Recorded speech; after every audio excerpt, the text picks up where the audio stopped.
Well, hello and welcome to Chapter 2, Episode 5 of our podcast, Spirit Rebels. I am very excited to be here. I am Shelley and I am here today with lovely.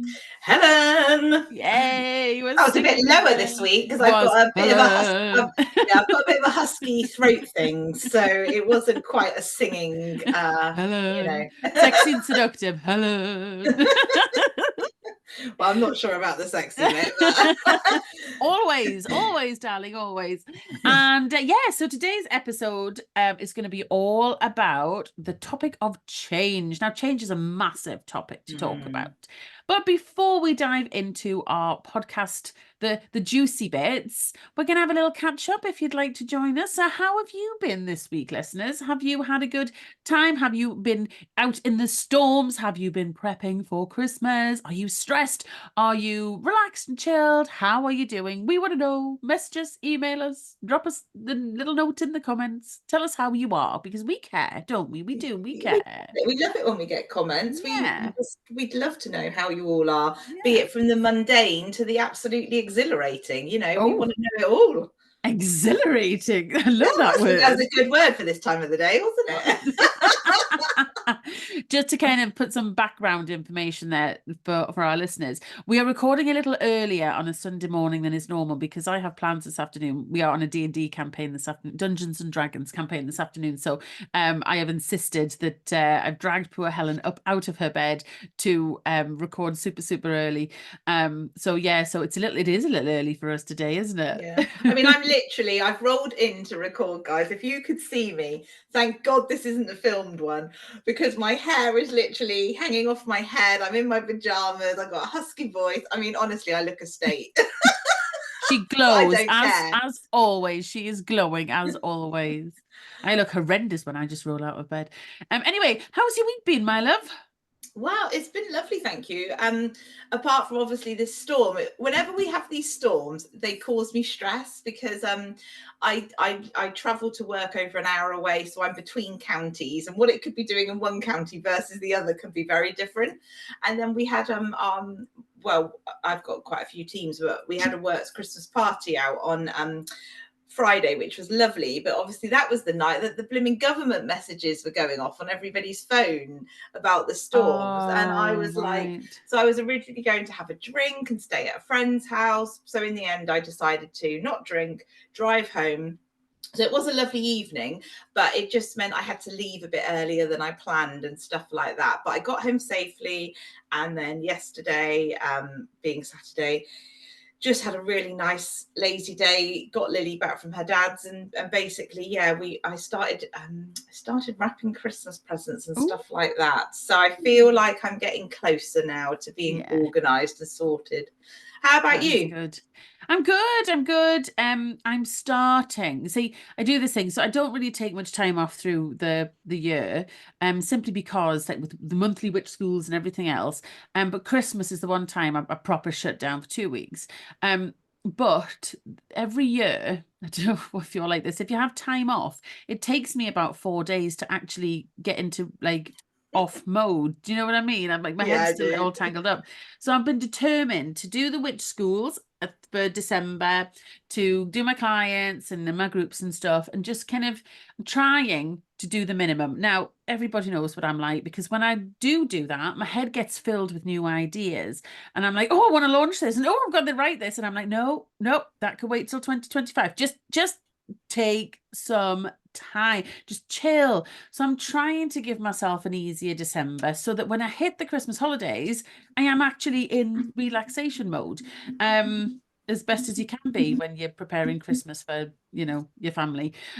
So things have been good. I do feel like I am being a good girl. I've been taking a couple of hours on an afternoon to snuggle in and read. I'm doing my Christmas romance books now because it's December and that's what I Ah, do. So it's all very cheesy but wonderful. And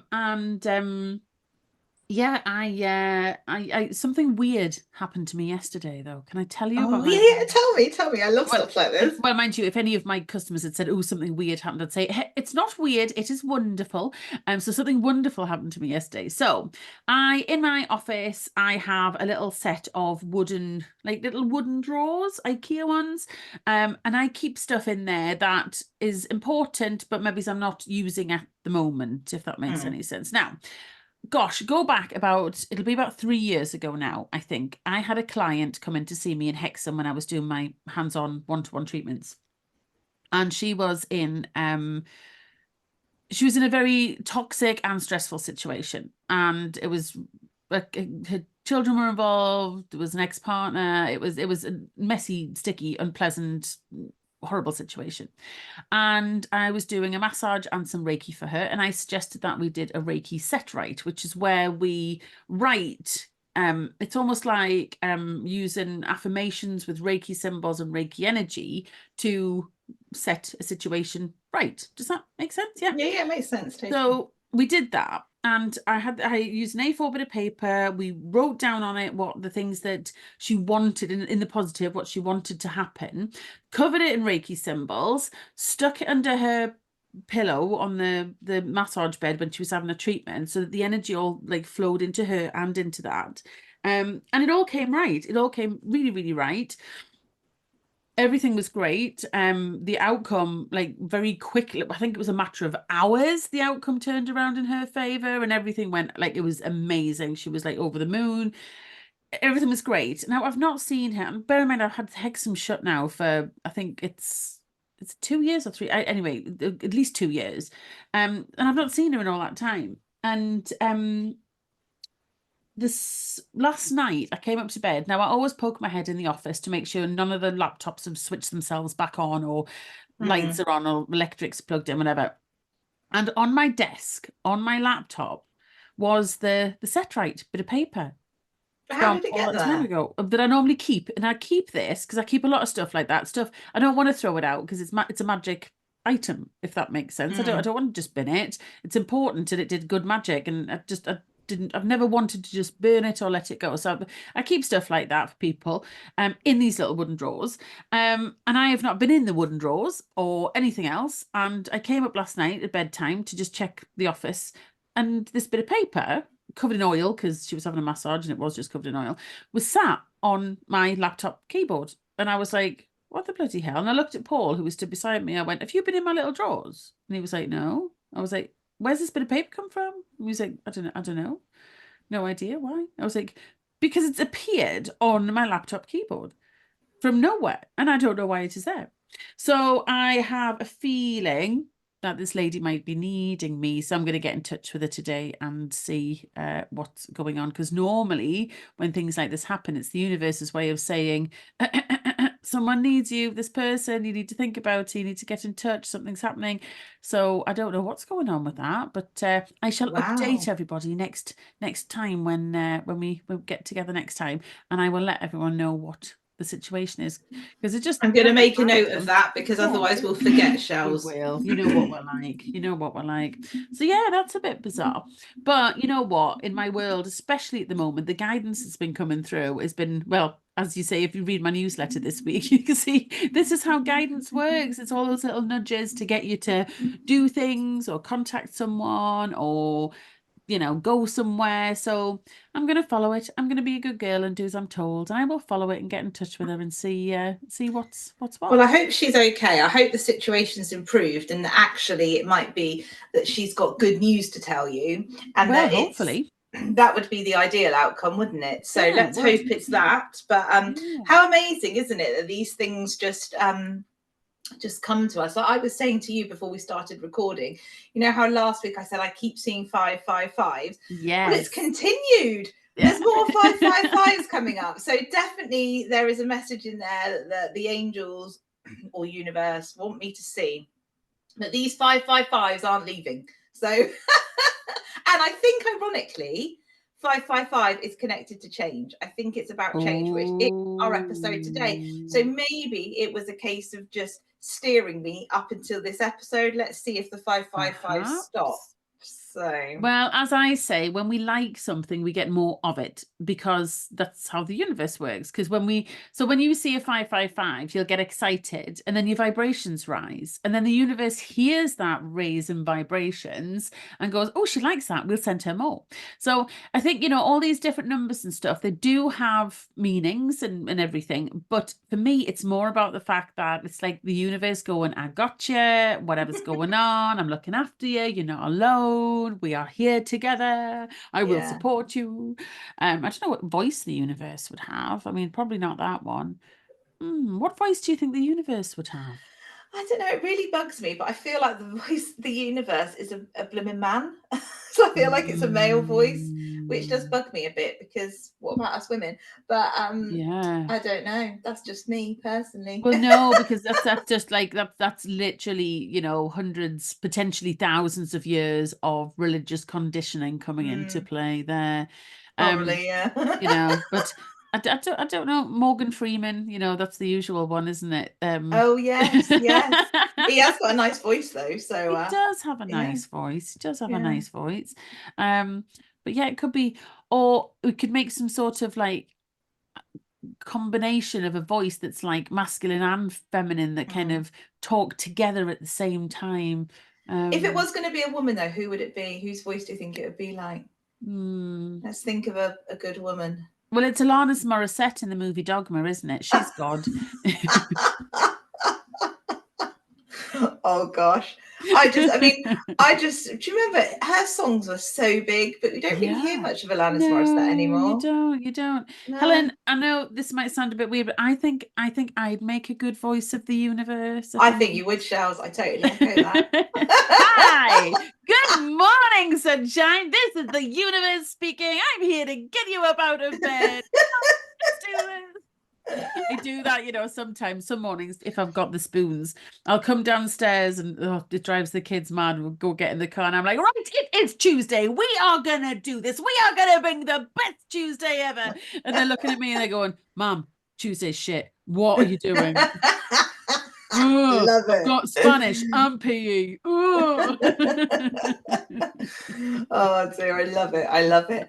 Anyway, shall we get into today's episode Yeah, then? All let's about get into it. change. Change. So, I think for me, the majority of my job now, whether I am teaching witch school, whether I am coaching law of attraction, whether I'm doing online readings, one-to-one alchemy sessions, Reiki healing, Reiki teaching, everything comes down to change.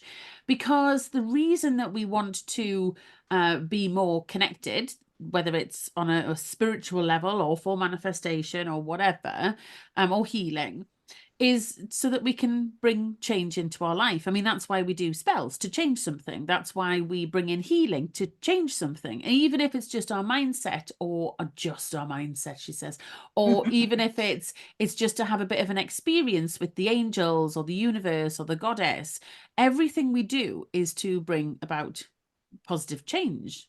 Mm, And I think change is such a funny one because, well, we've both of us have been through various different situations that have required us to make some big scary changes. And some changes can just be small, like, oh, I'm going to change my bed. And with the feeling of fresh bedding on a night time's just lovely. oh, I love that. Or there could be big changes like leaving a job or leaving a relationship or entering into a relationship and trusting Mm, people. Ultimately, though, change comes down. I think I said this to you before. For me, there's like two aspects of it. One is honesty, because we often find ourselves in situations where we try and tell ourselves everything's fine. I'm happy enough. It's all right. It'll do for now. But sometimes we could be a bit more honest with ourselves and say, actually, this situation's not making me happy at all. mm. The reason we don't do that, though, is because the minute we acknowledge we're not happy with a certain aspect of our life, that means we've got to do something about it. Otherwise, we just get more and more miserable. The second element of change for me is courage and bravery, because we can see that something needs to change, but then being brave enough to make those changes is that's like the next level. And sometimes it's because our decision to change might affect other people. Sometimes it's because we are afraid of the reaction we'll get from other people. And sometimes it's because it will actually change who we are as people, and we don't really know what that's going to look like, or what sort of outcome it's going to have in our lives. What do you think has been the scariest or biggest, or the change in your life you've gone through where you've had to be the most honest and brave with yourself?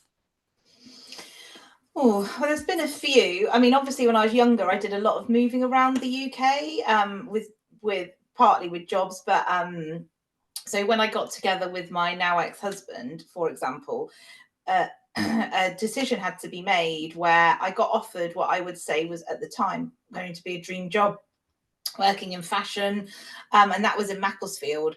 And he and I were sort of at the point where we were either going to make the decision to go serious or not, and that meant I was being made redundant, or not made redundant, but I knew my job wasn't safe where I was.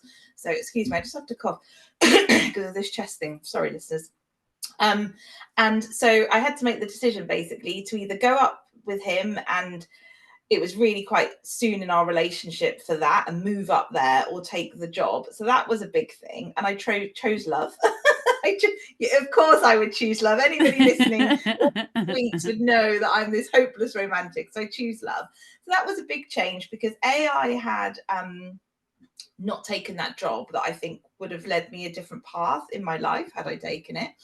And obviously, then I chose love in a new relationship, moving to a new place. So that was a big time of change. But I was quite a lot younger then. But obviously, in more recent years, absolutely the change around that difficult relationship, the violent one, I have to refer to it as that, as the easiest way of referring to it, where when we first sort of separated, that was really difficult. Then when we attempted to get back together, I was worried about all the things that you've just mentioned, then what people would say and stuff like that. But I had to do it. I had to know I'd given it everything. And then obviously when it ultimately then ended, that was a huge change because he'd been partly living with me. Well, he'd been living with me, but he'd kept his place, thank goodness. So it was a huge change in terms of my emotional life, my social circle, just coping with that sort of change of where you've had somebody and then there's nobody. And then the change, and the biggest change, was the healing journey I then had to go on, which in all honesty, nearly 3 years on, I'd probably say I'm still on. Yeah, I think these, especially, coming from big situations like that, I think the healing, well, we're works in progress, aren't we? We're works in progress. And I think what you've just said there's kind of lit something up in my mind, that there's all this physical change that can happen, like jobs and moving and relationships and children and, other health stuff and everything else. But none of that can happen without the change that takes place internally within us, without that mindset change, without the changing of our beliefs. And again, you know what? It's going to come down to those bloody hidden beliefs that I talk about all the time. Because ultimately, nothing changes until we do. Nothing changes until we make or allow change to take place within us. But do you not believe that sometimes change is forced upon you, like a situation's forced upon you, which requires change? So how's that your hidden beliefs, or whatever? How's that, if it's forced upon you and you have to adapt to it? Isn't that the opposite of what you're saying? Well, depending on where it's coming from, but often, when these force changes come around, it's because the universe is actually guiding us somewhere that we are not quite brave enough to go to. So, like redundancy, for Okay. example, you could be in a job that it's okay, but it's not like lighting fireworks up within you. It's not really what you want to do or where you want to be. And then you find out you're made redundant. The world feels like it's going to end because you say, what am I going to do? I've got to get another job. Oh gosh, there's no jobs. I might have to move. How am I going to support my family? And everything feels in that moment horrendous. But then maybe it's a year down the line, you've landed a different job that is actually maybe is making you much happier, or maybe the redundancy gave you the finances and the push to set your own business up, or move house, or do something like that. So often as not, this forced change that comes in the moment, it can feel terrifying because you didn't instigate it. You're not in control of it. You're kind of just at the whims of the circumstances. But, Mm, unbeknownst to us, it's actually the universe going, you know what? I've heard your heart being sad for too long. I'm going to move this along now. Shove. mm, I've heard people talking about when they've had car accidents and things like that, and how it's been, well, I suppose anyone that's had any sort of really serious illness or serious like an accident or something like that, they come out of it a changed person, because it's like, actually, and it was scary and it was awful and nasty at the time, but afterwards it's like, you know what, well, that gave me a completely different perspective on life. Now I now know I'm not going to waste my time on stuff that doesn't make me happy. I'm going to just be brave enough to make the changes. It kind of that those changes come about because we've had a great big flashlight go off in our faces of, mm. of truth, really. Actually everything you've been doing hasn't been working, so stop and make a change. So I think the force change that comes, I think we still attract it, but I think we attract it on such a deep level. It's almost like a subconscious conversation between us and the universe that says, you know what, actually, so inside your inner you is going, right, okay, so Shelley's not actually brave enough at the moment to acknowledge that she needs to change something here. So, right, universe, can we just work on something here to get her to change? We'll just, Yeah. pull her out of that situation or give her a kick up the backside so that she has, we actually bring this to her attention, because she's just ignoring it and she won't listen. And we've whispered and we've whispered. And this is what happens because the universe whispers to us, and our higher selves whisper to us through our emotions and through different things that happen. And stuff will be trying to do stuff, and we feel like we're hitting resistance. And it's almost like a battle every day of trying to make something work. And that the universe and our higher selves are sitting down having like a glass of wine together, going, she's so thick, isn't she? I mean, the universe wouldn't say this about us. I love Like, it. and then maybe just a Yeah. few angels wander over with a cocktail and like, what we're talking about? Oh, Shelley, she's just doing that thing again. Oh, what, that thing where we try and tell her over and over again what not to do, and she just doesn't listen.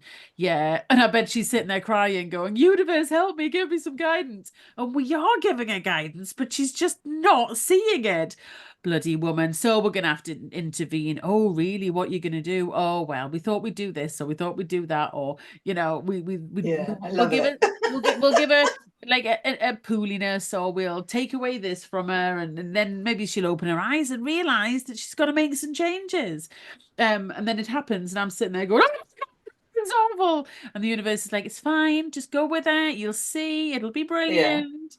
And then What about you then, with your mm, change then? What's your situation or situations where you would say this has happened to what? you? And I see. I growing up, I think I always was. I'm a bit of a, I don't know. I love a fresh start. I love change. When I was younger, like my mom would go mad because she'd come upstairs, like loads of banging, and like, what are you doing? Changing my room around. It's a proper, I don't know if it's just the way my head works or what. I feel like I can wipe away a lot by just like having a bit of a fresh start. And okay, let's move some furniture around. Let's dye mm, our hair. Let's, do something different. So for me, when I moved out when I was of home, when I was literally 2 weeks past turning 16. oh my God, that's so So I did young. my GCSEs now I was out. There's a million reasons why that had to happen, but so that was a really big change. I moved down to London for uni when I was 18. Massive, massive change. I moved home. I started various different uni courses. None really fit the bill, so changed again, started to work. I think going from there, my biggest change would have then been leaving work to go back to college and then set the business up. That was a big change. Mm, Deciding to leave my ex, that was a big change. And that was one of these ones that I knew I wasn't happy, and I knew I wasn't happy, and I knew I wasn't happy, and I knew I wasn't happy, and I knew I wasn't happy. But it took a long, I think it was over a year for my head to go, something's not working. to get to, you know, right, Mm. okay, let's have this conversation now. But with that situation, it wasn't just you involved, was it? It No. was him and it was the children. So I Yeah. think big decisions like that, I think that's why it takes so much Yeah. longer with change Yeah. like that, because it's not just affecting you, No. it's And I think, affecting so many other people. yeah, I think one of the biggest things that stops people from making change is the idea that well, if I decide and make a change, it all has to happen before tomorrow tea time. Like I have to do everything now, and that just is too overwhelming and really, really scary. But what we need to do, and what I kind of encourage my clients to do when we are looking at, okay, let's bring in some change, let's start making some changes, is the idea that it's possible that things can change. Mm. So, you know, they might be sitting in a job they hate, and then their head is telling them, well, I can't get another job. There's no jobs out there. I need to provide for my family. There's no security. I've worked there for 10 years. Starting somewhere new is going to be terrifying. What happens if I don't have the skills? What happens if I'm not good enough? What happens if no one likes, you know, all those things. And I kind of coach people to the first step to it is, okay, well, this is how you feel today, but it doesn't mean you're going to feel like that always. So let's just start thinking about the fact that it is possible change can happen. Because when we're so stuck in that it can't happen kind of zone, we really block ourselves in there. And that just makes us feel stuck, out of control, more and more unhappy every day, unfulfilled, lost, confused, all the rest of it. But if we can just start to grow that little thought, like a little tiny, like shoot popping up, that says, okay, well, this is the situation today, but can we just acknowledge it could change? It doesn't have to be this way. Now, I don't have the answers today and I don't have the solutions today, but I might find a solution one day. I might find an answer at some time. So, okay, this is how we feel today, but it is possible that I could make a change. It is possible at some point I could make a change. I think that when you get your head around that, it starts to shift you from that I can't, I'm stuck, I don't have the answers. Because again, it comes down to us with how. When we want to make a change, and whether that's with our financial situation, whether that's with our health, our body, whether that's with our work, you know, we come back to this, yeah, but if I make a change, it means that I have to have a plan. I have to, if I can't step into this without having a 10-step plan of I'm going to do that, then I'm going to do that, and then that's going to happen, then I'm going to do that, then I'm going to do that. But that's not how it works. That life just doesn't work that way. And I remember when so I was working for my old job, and I wasn't happy. Something was just missing. I just had this giant gap within me missing. And I know now part of that was my connection with my own self. Which, you know, if you've got that connection, it doesn't matter what job you're doing, but I needed to find who I was. And I felt very much like I was here for a reason and I just wasn't fulfilling that purpose. I quite liked my job. There was nothing wrong with my job. It very much paid the bills and gave me everything I needed, but it had this giant gaping hole inside of me. And I remember sitting on my bed in my old house and I was crying and sobbing. I don't know if I've talked about this before. And I was just like, you know, I just felt like I wanted to leave work.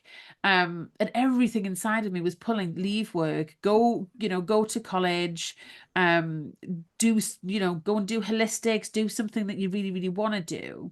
And I was just like, how am I going to do it? How am I going to do it?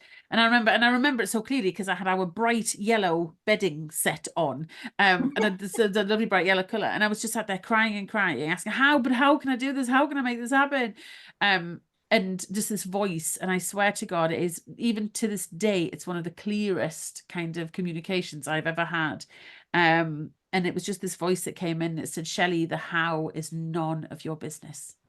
And I went, well, what the hell does that mean? And then it was like I got this download of information into my head about the fact that, you know, the how, and I'm sure we've talked about this in season 1, about how we are not here to sort out how these things happen. We are here to create the vision. We are here to believe. We are here to design a situation or a life and then hand it over to our angels, our guides, the universe, our goddesses, what our higher selves, to let them do the how. We don't actually have to be worried, you know, how these things come about. So if we are sitting in a situation where we want a change to come for us, we put it out there. And we have to drop the how. We have to just go, I don't know how it's going to happen, but I believe that it can. Right, universe, over to you. And then the guidance will start to come. So when we talk about law of attraction, a lot of people think that, so if we are trying to attract a change in our finances or a change in our work situation or whatever, a lot of people believe that, oh, when working with law of attraction, if you just think positively and then just allow everything to come, and that's lovely, and it can happen that way. But most of the time, what happens is that if we allow our vibrations to be high, we start to receive divine guidance, which is the weird stuff like bits of paper turning up on your laptop to contact someone, or Robins turning up to help you find your drill charger or whatever. It'll be a little bit of guidance like, oh, you'll be thinking about someone you've not thought about for years, and then you get in touch with them and actually find out that they have the answer to the problem that you've been dealing with. Or you have a dream and something weird comes up about applying for a job, or a health thing where you're dreaming you're getting cravings for mango, and then you find out that mango is exactly what it is. It'll sort your tummy issues out, or all this different stuff. And I said in my newsletter this week, guidance isn't like Jesus appearing in your kitchen going, right, hi, this is what you need to do. Guidance is the nudges, and it's the little, it's not like a compulsion. It's like you feel pulled, you feel a bit like, I can't get that out of my head. I really need to go there, or I really need to do that, or I really need to check in that place. And, those little subtle things. But we're very good at just going, oh, I'm making it up, or, oh, that's ridiculous, or being so stressed in our own head that actually we don't hear or feel these little nudges and pulls because we're too busy stressing about the situation that we're in to be able to listen for the guidance to get us out of that situation. Does that make sense? It does make sense, but I also think as humans, there's an element of us resisting change. Yes. So even the smallest bits of change, I'll give you a silly example, but it was a big example for me. Of late, we at work, somebody wanted to take our office. I was like, oh my God, they want to take our office. Where are we going to move to? Is there space for us? This office works. Anyway, long story short, they're not taking our office. They're going somewhere else because actually it works better. But initially it was the fear and the sick feeling that came over, because I like going to my job. I know where I'm going. I like where my office is. I like sitting with my team. It is a comfortable, safe place. And I think when that was presented that it might not be there anymore and something might happen, it really, really threw me. And it just made me think that something as small as that, we are creatures of habit, aren't we? A lot of us. There are people out there that constantly crave risk, change, new adventures. Yeah. I probably feel like I'm more of the mass, maybe not, but I like to know where my life's going. I like to know that I like to feel happy. I like to feel secure. And for me, then when change comes along, I really resist it, because for me, it's like, oh, things are going to go a bit topsy-turvy for a while. And that's probably why change for me is quite difficult and long, because I ignore, like you were saying, probably what has been trying to be nudging me in a different direction, because it's the right direction. But for me, it feels a little bit like, oh, it's not what I know. I don't want to do that. I like what I like. So I think it's a case of like, I'm definitely opening up now to more signs around me and accepting that life is about change and things are going to move, and that maybe it's my head that's the problem, thinking that this isn't going to work, whereas actually something could work and it could be better. So I wonder if a lot of it is just around the fact that as humans, we naturally are a little bit creature of habit, aren't we? Yeah. Well, the thing with changes means that something is going to change. And so we aren't frightened of change. What we're frightened of is the unknown, because we know what the change looks like, but we don't know what life will look like or feel like after that change has taken place. So I'll come back to weight loss, which is a big one for a lot of people. People who have been on a weight loss journey, as we've talked about this before. A lot of the time we'll do really, really well, and we'll be like, I'm eating healthy, I'm exercising, I'm dropping the weight, I'm feeling better about myself. And then we hit a point where we start to see some real change. And what do?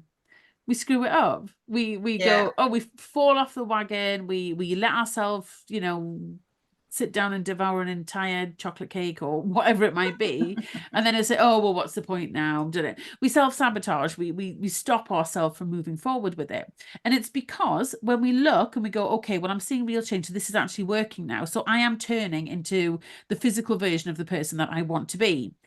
What is that going to look like on the other side? People might comment. That might mean that I will be seen more. Does that mean I've got to go out more? Because actually, being bigger has given me an excuse to hide away and hibernate a little bit more. For me, my weight is hugely tied up with the success of my business, because if I feel big and comfortable with who I am, it means I don't have to push myself to be seen by the rest of the world, because it's, oh, well, when I've lost weight, I'll do that. I'll make myself, Mm. go out there into the world a bit more when I feel more confident about myself. So we do this moving house. Well, what will that look like? Attracting stuff into our life. So attracting money, it's one of the biggest things. And actually, have we done a money episode on the podcast? Can you remember? I can't remember. God, our brains are I terrible. We should know. know If this. we haven't done a money episode, we probably should do a money episode. But anyway, yeah, so money's a massive one with things like this, because actually, if you've lived a life of getting by, paying the bills, getting by, or even a bit of struggle, if you suddenly were wealthy, well, life would look very, very different. And on the Mm. surface, yeah, we're going, yeah, it'd be great. I'd be able to take the kids on holiday, and I'd be able to move into a house that fits us and we feel comfortable, and I'd be able to buy some new clothes and do all this sort of stuff. But something inside of us freaks out, going, oh, yeah, but then who will you be? You do know that money Yeah. is the root of all evil, don't you? Ah, well, you'll turn into a right cow if you have money. You You'll be don't want one to of be like them. that person down the road that when they won Yeah, the lottery or whatever, or yeah, when they got that new yeah. car, they've turned into a right bitch. Yeah, and that's what happens inside, Oh, or there's the other thing. Well, oh, if you had lots of money, that would mean you would have to work much harder. You'd never see the kids. You'd be exhausted all the time. You would have no time to spend this money or to have your life. Oh, if you had money, then all your friends who don't have any money, they wouldn't want to hang out with you anymore. They wouldn't like you. They'd all be bitching about you behind your back. And none of this is necessarily true. It's just our own little inner dialogue, those stories that we've picked up about money. But that can be applied to anything. You decide to get fit and healthy. Oh, well, what will people say? Oh, look at her now. Oh, she's lost too much weight. Oh, she thinks that she's it now. She's, in a size whatever. Oh, did you see her wearing that outfit? I don't think she's ready for, all those kind of things. And again, none of them are truths, but they pop up in our heads, or well, on a subconscious level, Yeah. to and because it's not safe to change, because change means exposure and risk of being rejected, of losing things. If we make some changes, we apply for a different job that gives us a better income and a better, level of satisfaction, fulfillment. Well, if you have that, you could lose that. And again, I think as humans, we all carry this little fear of, something that good can just vanish just like that. And it can, but isn't it nice to have had it while it was there, rather than, oh, well, just not bother going for the good stuff because I'll end up losing the damn thing anyway. Does that make sense? It makes total sense. Yeah, absolutely. And I think weight is a good example. It's funny though, isn't it? Like when we all do lose weight, and we've all done it, like yo-yos. I'm a yo-yoer. Ultimately, I never keep it off forever though. So it's made me Yeah. think about the latter part of what you said. Like, why don't I keep it off?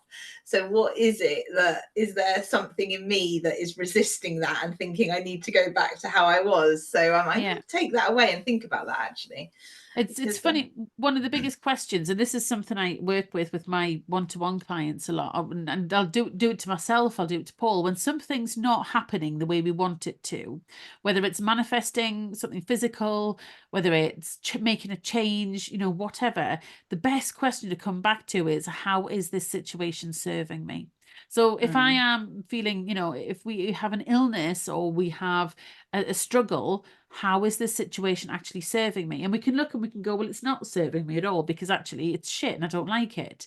But somewhere, and this is where the honesty comes in, if we dig deep down, we find there is a plus point to it. We find it is keeping us safe in some way. We find it is protecting us in some way. There'll be a hidden belief that that's tangled up with it. I did some belief work about my weight. It was just the other week, and I came out with a new one, like, or the realization that actually I'm carrying a belief around the fact that bigger body equals more love. And I was a bit like, oh, this is interesting. This is really interesting. I genuinely don't believe that in my own head. But on a subconscious level, there's a little belief there that tells me if I lost weight and was slim, I wouldn't have the capacity to love in such a big way that I enjoy loving. It's that bit doesn't make any sense really, does it? On No, a no. logical level, but this stuff that we deal with, these hidden beliefs, they're not logical. They're not meant to be logical, but they're linked with our emotions and experiences and the stories that have kind of crept up upon us.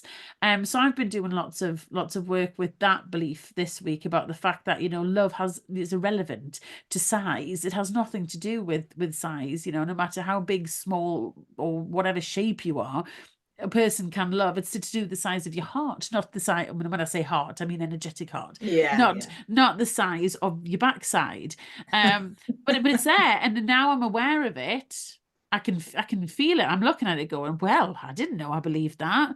But I can kind of feel it now, and I'm like, okay, so things aren't necessarily physically changing at the moment, but I'm getting more on board with the idea of, okay, this has been one of the things that's been controlling me and my weight for such a long time.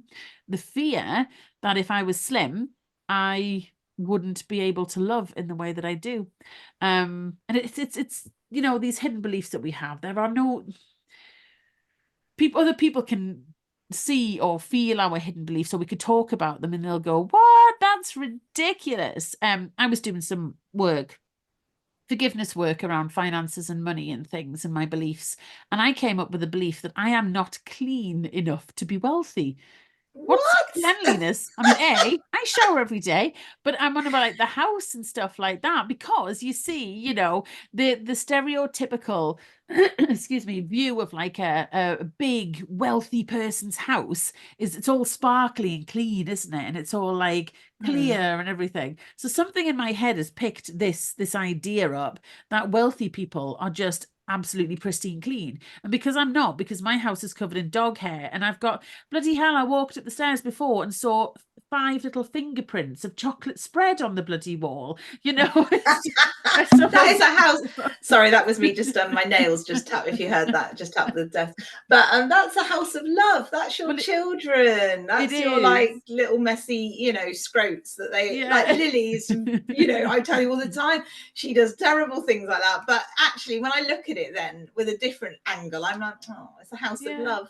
It's a And you know house of what? On a logical level, I can see that, but this is where hidden beliefs are such bastards, because they go yeah. against logic. They undermine every sensible thought you have in your head that is hidden in there. Apart from anything, there's I've met quite a few wealthy people who are wealthy people. And my God, their houses are absolute tips. Yeah. It's just like, what? So it And doesn't. unclean and stuff like Yeah. that. Yeah. So, it's just same as this money. People who have a lot of money aren't good people. They're not nice people. We've had Mm. this programmed into us from bloody Disney movies and family movies. The rich people are always the bad guys. I have met rich people who are absolutely lovely. I've met rich people who are absolute arsebags. I have met poor people who are absolutely lovely, and I have met Mm. poor people who are absolute arsebags. It's nothing to do with the money. It is the person. But again, we can sit and logic this out as much as we want to. What we need to deal with is those deep inner stories that are programming what we attract or block off from ourselves. Mm. So trying to get back on the change train, the change has to be able to make the big changes, as in losing weight or changing body shape or size, or attracting money, attracting opportunities, whatever it might be. We need to change the beliefs and the stories that are actually what is in control of what we allow to come into our lives, what we allow to happen. Am I waffling? No, you're not, because I was thinking about it. Sorry, broken record here, about love the other Yes. day. I am Yeah. determined to have a love in 2025. Peeps, Excuse I me. am determined it's going to happen for me. But I was thinking about it, and actually, I think a lot of that is so many of my own blockers, Yeah. because I make reasons in my head. Well, and it relates to what you're saying about, like, well, because I'm a bit more curvy now, maybe that's why men aren't attracted to me. So if I lose the weight, maybe.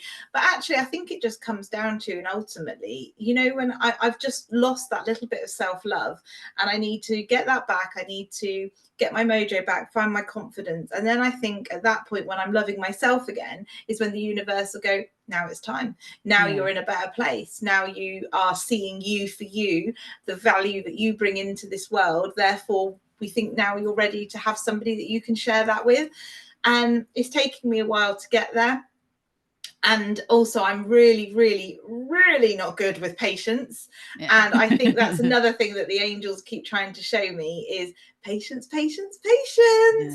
And Yeah. I'm like, I don't like that. I like it like yesterday. But they're like, no, no, no, no, no, that doesn't happen. So I think we'll all find our own little ways, won't we, of interpreting our journeys, and what that means for us. But I absolutely echo everything you said about hidden beliefs, and believe, definitely for myself, that's a huge, huge blocker in the way it takes, or the time it takes, for things to materialize, because Yeah. I've grown up with so many different hidden beliefs. And that's not a fault of my parents in any way.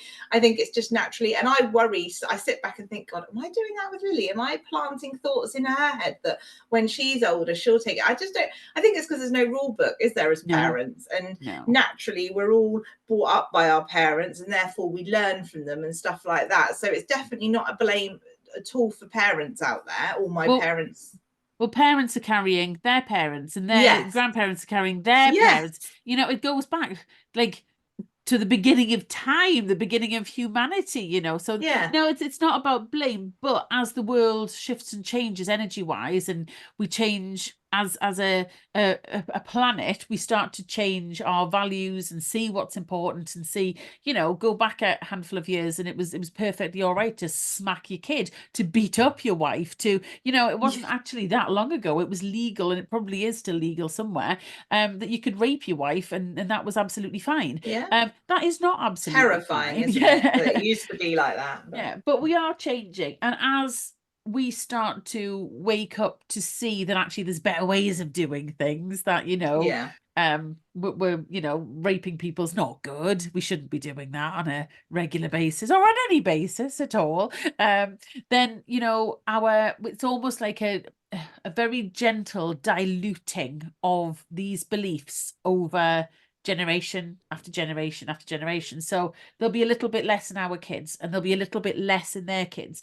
And I guess now, more than ever before, people are becoming more and more self-aware. Go back 200 years, people weren't particularly self-aware, going, oh, what are my hidden beliefs? What energy am I radiating out so I attract in? Yeah, people who did think like that were thought to be absolutely mad, or burned as witches, yeah, or with crazy scientists, or whatever.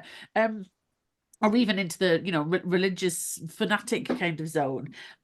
So we are changing, and we are becoming more aware that actually there's other things that we can do, and we can live in different ways and prioritize different things. So it means that we are gently starting to unravel those ancestral and cultural negative hidden beliefs, and replace them with something a little bit better. So, watch this space. In 200 years time, we might have got it sorted. I hope we're looking down and can see. Oh, I'll be I hope. back. I'll be back. I'll be in amongst it all, going, oh, are we still talking about hidden beliefs? Oh yeah, I've done that before.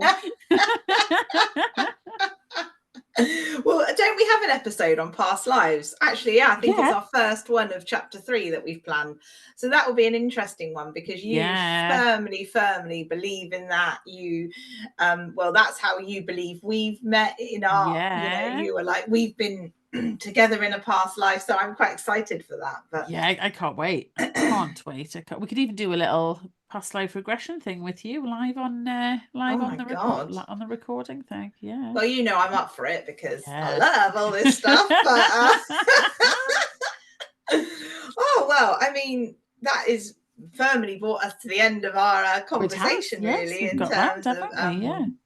but hopefully it's been beneficial for everybody. And I'd be really interested, I know you would too, Shelley, in you guys, we say it and people are now starting to comment and send us Yeah, messages. it's lovely. Yeah, we love it. Honestly, I can't tell you what it means. Even if it was a challenge, a problem, something you don't like, we want to hear it. But mainly you're messaging us to say your experience, and we love that. So if you've got anything you want to message about change or what that means to you, or anything that's resonated in this episode, then really please do reach out to our socials. We're on Facebook, we're on Instagram. We will, come back to you and respond, or you can privately, message us, and we really, really do welcome that. And thank you all for doing it, don't we? Absolutely love it. Love it. Or you can drop me an email, shelley@shelleymagic.com. My emails are there for, it's linked to the website as well, so you'll get all the bits and bobs off there. But yeah, we love hearing from you. And it helps us to understand that actually what we are doing here is having a little positive impact on someone's life somewhere. So that makes us happy. But that was always our intention, wasn't it? If it could help one person, if just one person got something out of us having a chin wag, we'd be very, very happy. Yes, and that's what it is. It's just me and Helen sitting having a chit chat on a Sunday morning with the record button on. That's literally all it is. Anyway, thank you so much for listening. Thank you, beautiful Helen, as always, for being my co-host. Is that what we are? We co-hosts to each other? Yeah, we're co-hosts, but obviously we're ultimately lovely friends. So we're very lucky in our relationship, aren't we? We are indeed. We should mention, don't you think, that the next episode that you hear, well, you can hear or see. It's going to be our live, and we've got nothing planned for it other than we're calling it a Christmas special. So we don't even know what will come out of our mouths. It's going to be one of those where you can see us. If you want to watch us, you can watch us. If you just want to hear us, you can hear us like normal. But yes, we are going to record it, and I'm leaving all of that technical jazz to you, Shelley, because I haven't got a clue. I'll just turn up. I'll sort it. So we'll be sharing some links beforehand, but at 11:11 next Sunday, so that's the 22nd, we will be recording our live episode, and you can watch us live.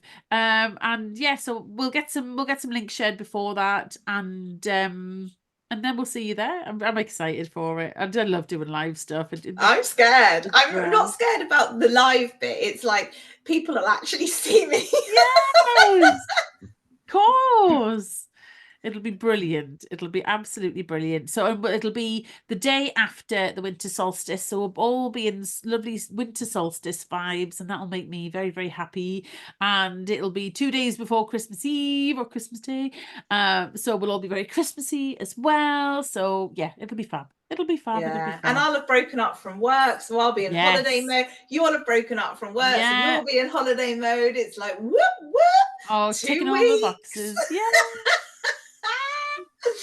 Oh, well, thank you so much, listeners, and obviously wonderful Shelley, for your insight, your wisdom, your honesty, your truth. That's what we absolutely adore with you. And just thank you. Like, rate, subscribe, all that jazz. It wouldn't be a podcast if I didn't say it. No, it would not.